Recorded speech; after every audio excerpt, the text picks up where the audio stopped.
Hello everyone, good afternoon সবাইকে। তো আবারও একটা ব্লগ ভিডিও নিয়ে তোমাদের কাছে চলে এসেছি। তো হ্যাঁ, দেখো এখন দুপুরবেলা, তো প্রচণ্ড গরম, বুঝতেই পারছো এ সময়। তো এখন 3টে বাজে, তো আমরা সব রেডি হয়ে ভাবছো আমরা কোথায় যাচ্ছি। তো হ্যাঁ, তো দিদার আর কি খুবই শরীর খারাপ, মানে হঠাৎ করে অসুস্থ হয়ে গেছে। তো তাই আমরা ঠিক করলাম যে চলো আমরা দিদাকে দেখা করে আসি। তো তাই আমরা তিনজনে বেরিয়েও পড়লাম, আর ওইদিকে আমি সানগ্লাসটা নিতে ভুলে গেছি, তো একটা চশমা পরেই বেরিয়ে পড়েছি। তো ও বললো যে মিষ্টি নিতে হবে, তো তাই একবার মিষ্টির দোকানে দাঁড়িয়ে কি মিষ্টি নেবো ঠিক করছিলাম।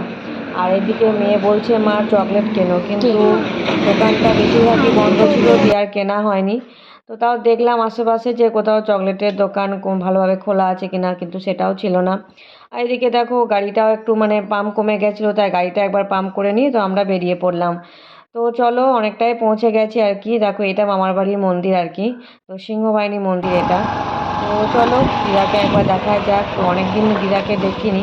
তো দিদা কেমন আছে তো তোমাদের সঙ্গে সব শেয়ার করব।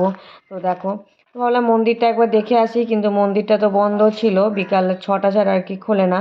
তো কি করব, তো চলো দেখিয়ে আসি দিদাকে। তো দেখি আজকে বাড়ি চলে যাব, ওই জন্য আর কি তাড়াতাড়ি করছিলাম।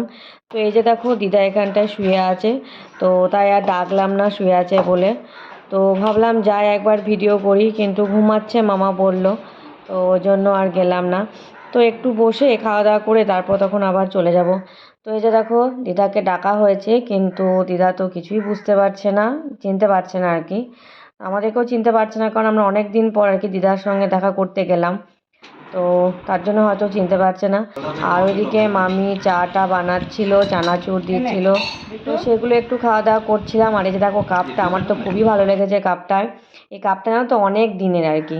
তো তাই একবার ভাবলাম ভিডিও করে নিয়ে আর তোমাদের সঙ্গে সেটা শেয়ারও হয়ে যাবে। তো ওইদিকে মেয়ে চানাচুর খাচ্ছে বসে বসে, কারণ ওর তো চানাচুর খুবই প্রিয়, তা চানাচুর খাচ্ছে।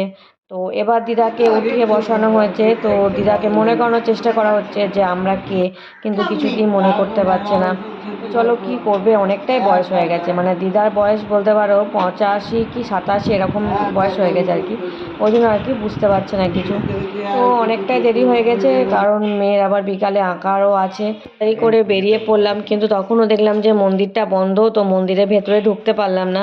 তো তাই বাইরে থেকে প্রণাম করে নিলাম। এটা হচ্ছে মানে দুর্গা মন্দির, আর ওটা হচ্ছে সিংহবাহিনী মন্দির।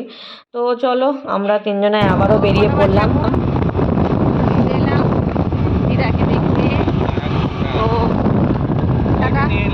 চলো এবার আমরা ড্রয়িং আছে, তো এখান থেকে বাড়ি গিয়ে তারপর আবার নানায় ড্রয়িংয়ে যাবে। তো চলো। তো এবার মেয়ে বলল যে লিচু আর আম কিনে নিতে, তো তাই কিনে এবার আমরা বাড়ি যাচ্ছি। তো আবার দেখা হচ্ছে পরের আবার একটা ভিডিওতে। তো সবাইকে গুড বাই।